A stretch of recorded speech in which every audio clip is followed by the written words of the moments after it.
Today marks 1441st day share lessons I learn and continue to learn with you. My hope these insights will inspire you, support your dreams, help achieve your goals, it'll empower you to become the person that you want to become.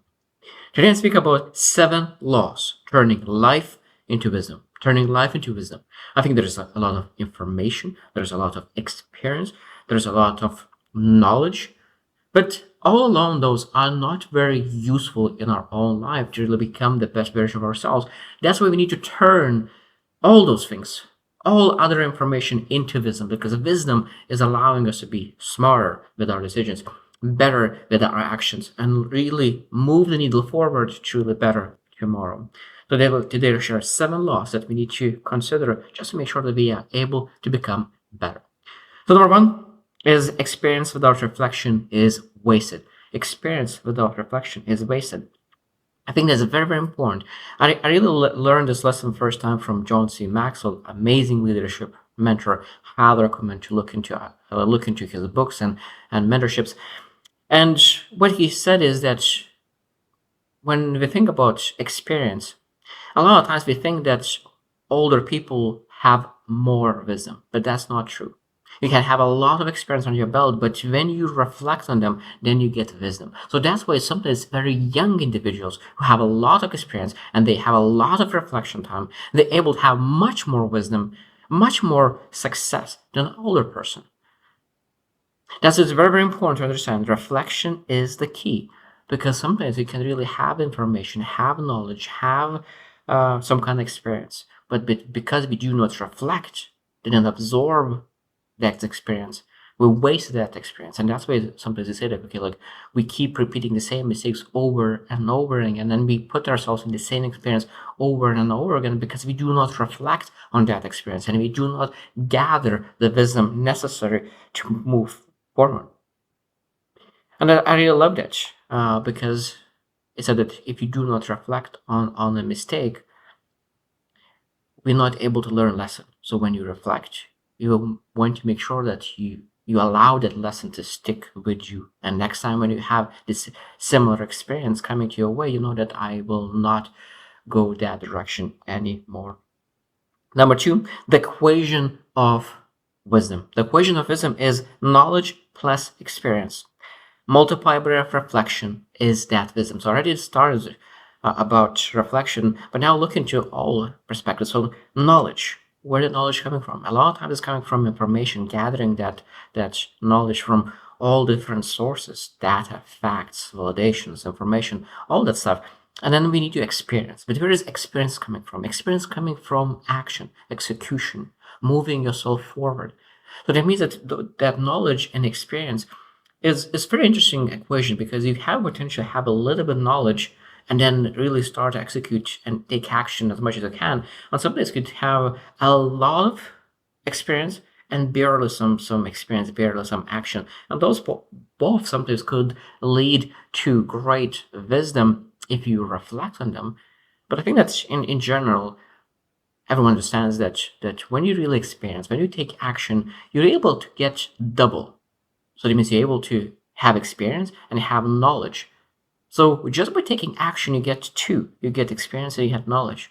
When you just focus just on knowledge alone, you have a lot of information, but you didn't experience that yet. So that sometimes is lacking. So think about when you wisdom equal knowledge plus experience multiplied reflection. Sometimes if you want to really shortcut your growth and your wisdom, sometimes it's really focusing more with very little knowledge, going after experience immediately. That could really multiply your wisdom.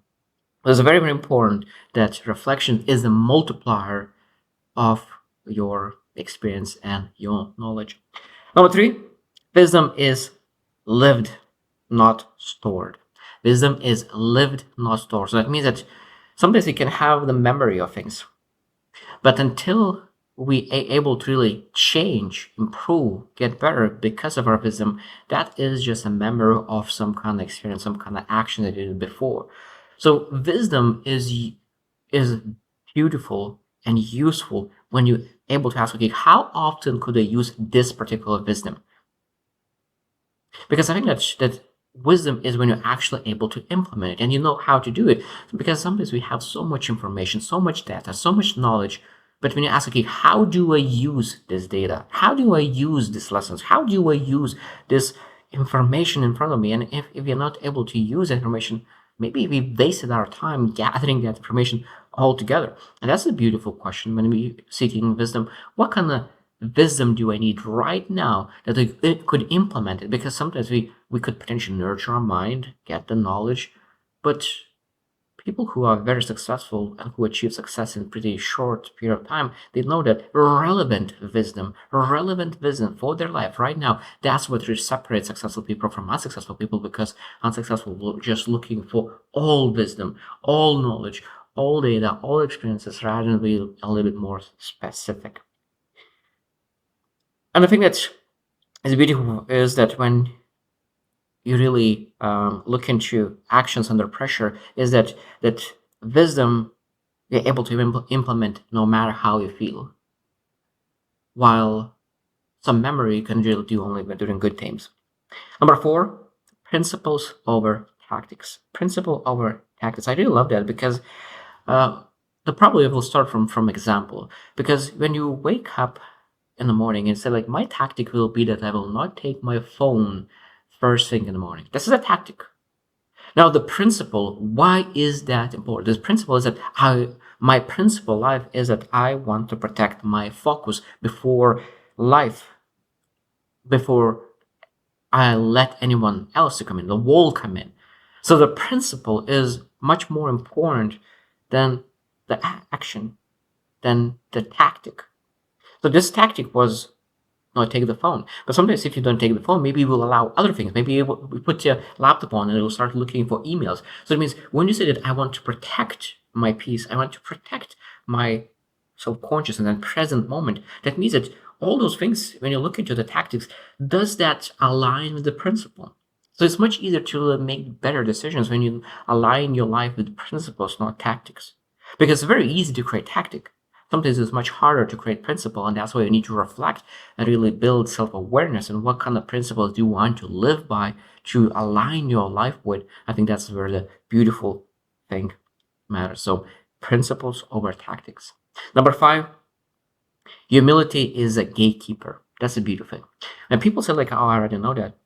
That means you shut down your curiosity and shut down the growth after that, because you're not able to read maximum level. I think that we're able to really seek perfection, knowing that there will never be perfect.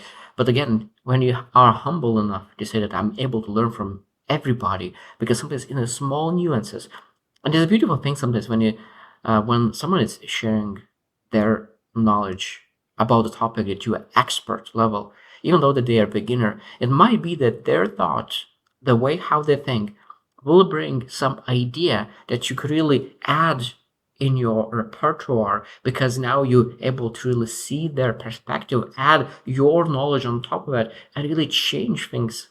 And so beautiful thing when I think that when I'm able to really practice that humble curiosity, that the more I know, the more I can learn. The more I know, the more I can learn, because we expand our ability, then expand our basket. If you say that like in a basket, and you have a small basket, and then the more you learn, you can actually say, like, oh, I have a massive basket, and I think that in the basket you're able to fit more wisdom. Because I think that arrogance is really collects the knowledge but blocks the wisdom. Arrogance collects the knowledge but blocks the wisdom. That's a beautiful sentence, that arrogance blocks the wisdom. But that's why we need to really understand that wisdom sometimes is gathered from people who know less knowledge, but they have more wisdom to share. Number 6, contradictions are part of wisdom. Contradictions are part of wisdom. This is probably one of the most important parts of wisdom, because people have like black and white thinking, and I used to be that way. I know that I used to say that this is it, and that's it. I used to have very certain way of thinking and very black and white. But the more I learn, the more I understand, there's so much gray. And contradictions could be that one or another, and it still works, because it depends on the timing. Because it could be that when you think about truths, that patience is power, and it could be action beats hesitation. So that means both of those contradictions. And that means that we need to look into what do you need right now. Because sometimes when we look into our life, sometimes patience is power, because it's actually that's what we need. And sometimes, of course, it could be action beats hesitation. And that's the only thing that we need. Is not what we don't need patience right now. We need actions. So when we look into contradictions, we always need to bring back not the content but the context. What is happening right now? That's why when we think about those rules, those contradictions, those paired truths, we need to ask not just is that truth is correct, because most time I truly believe it. Actions beats hesitation is a more common truth, but other side is true as well. Just understanding the context of life of a person. That's where the wisdom lies. Understanding person's context. That's where we're able to make the best advice for ourselves and others. And last one, number 7, wisdom compounds like interest. Such a beautiful thing. Small reflections today become massive advantages tomorrow. The earlier you start, the more it exponentially grow. That's exactly like interest. If you have like 5% growth every single year, you know that it will compound and it will grow into millions and millions and millions of dollars. And I think that with wisdom, exactly the same thing. We're able to compound and expand our wisdom above and beyond. And I think the earlier we start to really reflect on our life, reflect on our actions, reflect on our mistakes, reflect on our future visions, and reflect on our shortcomings, our strengths and weaknesses. There's so many things to reflect on. So we will not have a day like, oh, there's nothing else to reflect on. There is always something to reflect on. The most important part, as I said, we need to reflect on the most relevant things right now. What do I go through? What could potentially move the needle forward? What kind of reflections do I need to make right now that could allow me to make better choices in my life that could move faster? And that's where the beautiful part is, when you reflect on the things that are most relevant. Not urgent things, because urgent things are important to reflect as well, but what are priorities in your life right now? What kind of reflections do you need to make right now? And I think that when you make those choices, when you make those choices to reflect on things, when you really look into and start to compound your wisdom, because wisdom is layered. I have wisdom, because wisdom could be on different areas of life. You can be wise in the finances, and you can be wise in relationships, but you could be totally not wise at all in the physical body, in health. So that means we need to ask ourselves, what kind of wisdom have I built in my life right now? Where am I wise? What kind of decisions is easy for me? Uh, what kind of is my strength? Or when people are coming to me, from which area of my life they're asking questions about? And maybe we say like I don't have any wisdom in this area, so maybe if I really want to improve that area, rather than accepting my own truths, maybe I could go into a person who is really wise in that area and ask again, what should I do? This is my context, and what should I do? Because they need to know the context. And I think that when you go to a mentor, when you go to a guide, and you do not give a context, and they already give advice to you without knowing your context, your situation, I think sometimes they could do disservice. That's not as a bad thing, because sometimes it's still good and relevant, but sometimes they could not know your station, and their advice could not lead to the right direction. That's why it's very, very important to really have a mentor. Sometimes maybe even less powerful than you potentially would love to, but a person who is like 1, 2, 3 steps ahead, but they know your situation and your context could be much, much, much more relevant and helpful than going after the big name guru. So I hope you reflect as well, because it's a very, very powerful way to live when you really seek wisdom. You don't seek information, even though that's important. You don't seek knowledge, even though that's important. You don't seek experience, even though it's important. But what you seek is wisdom. And by seeking wisdom, you will seek information, you will seek knowledge, you will seek experience.